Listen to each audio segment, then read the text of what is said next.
चावल अलग, कोई निमकी खाता कोई कैसा, तो 4 जग के चावल अलग अलग है, कपड़े में बांध दिया, पोटली थमा दी, कहा कि अब आप इनको अपने मित्र के पास ले जाओ, जब कुछ मांगे तो आप इस चावल को प्रदान करें। ठीक है। आज सुदामा जी उस पोटली को हाथ में लेकर के, डंडा लेकर के, कमंडल साथ में लेकर के, पहले के लोग हाथ में लोटा लेकर चलते थे, लोटा, पहले कुआं का जमाना होता था, कुआं होते थे, नल वगैरह कम होते थे, तो कुआं में से पानी खींचा और पानी पिए, उस लोटा से अपना काम कर लेते। तो बड़े बुजुर्ग लोग कहते हैं कि हाथ में घंटी और कमर में अंटी, अगर है तो कहीं चले जाए कोई दिक्कत नहीं। और आजकल तो सब मोबाइल में हो रहा, मोबाइल चोरी हो गया तो सब कुछ मोबाइल में।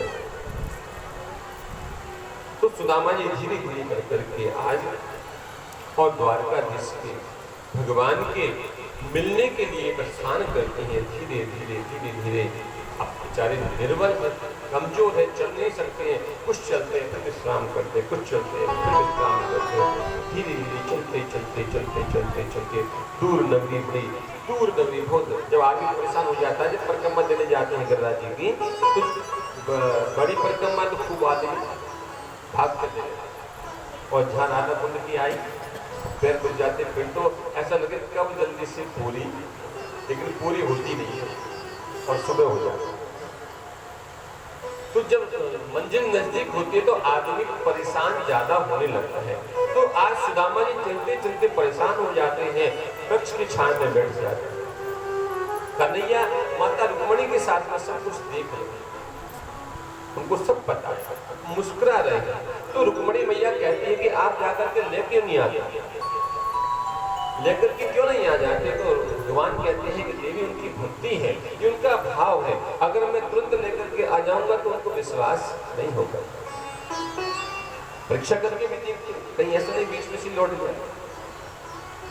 तो धीरे धीरे आज कन्हैया ने लीला रची, रास्ते में एक नदी मिल गई, अब नदी की किनारे पर जाकर के बैठ जाती, अब नदी को पार कैसे करे, चल तो गए, धीरे धीरे चल करके नदी के किनारे पहुंच गए, लेकिन पार कैसे करें? नदी को तो तैरना पड़ेगा, नदी को तो तैरना पड़ेगा, नाव कोई दिखाई नहीं दी, नाव भी दिखाई दी तो उस तरफ दिखाई दी, आवाज लगाई, कई बार आवाज लगाई, वो केवट भैया नाव थोड़ा ले आओ।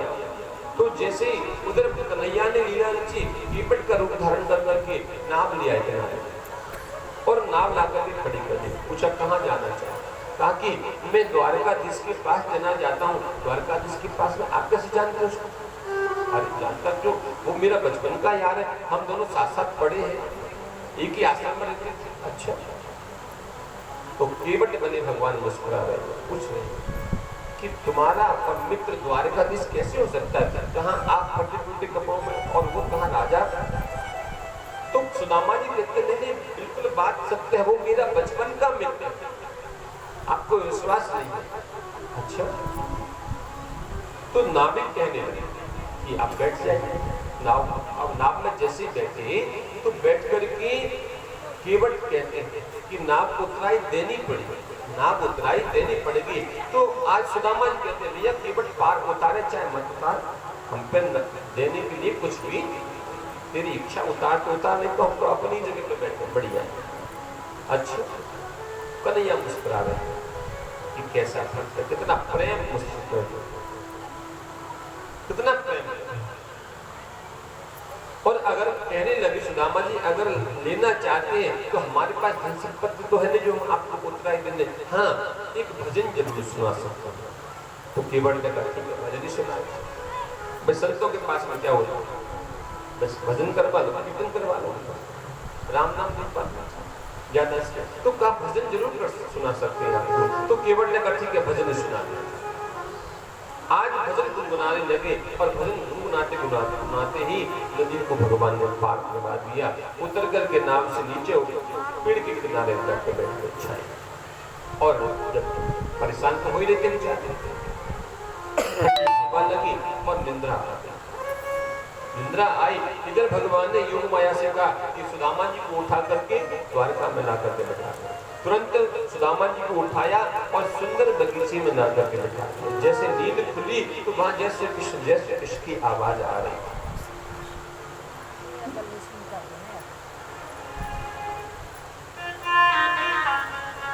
अब जब नींद खुली तो देखा चारों तरफ सैनिक घूम रहे थे, वहां के नगरवासी घूम रहे थे। पूछे भैया कौन सी नगरी है? कहा कि ये द्वारका नगरी है। द्वारका नगरी है? अच्छा, यहाँ मुझको आना।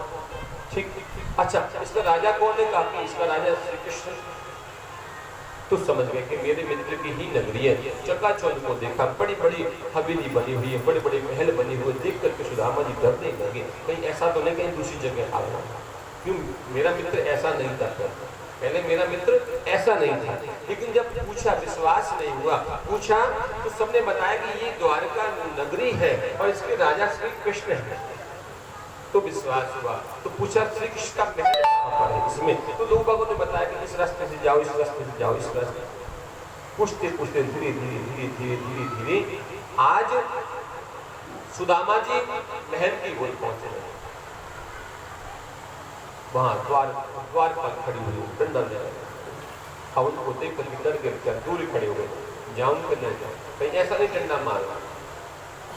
द्वार पर कभी कभी तो बड़े खतरनाक होते हैं, कभी खतरनाक हो जाते। तो डरने लगी कि जाए या ना जाए।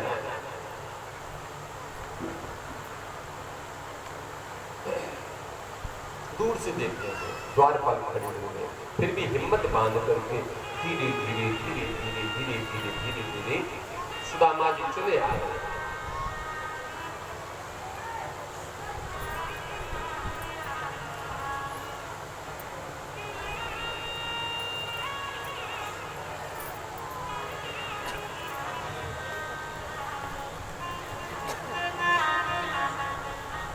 तो आज द्वारपालों के पास में कन्हैया जी की जो द्वारपाल है वह सुदामा जी उनके पास में आ जाते हैं और द्वारपाल से कहते हैं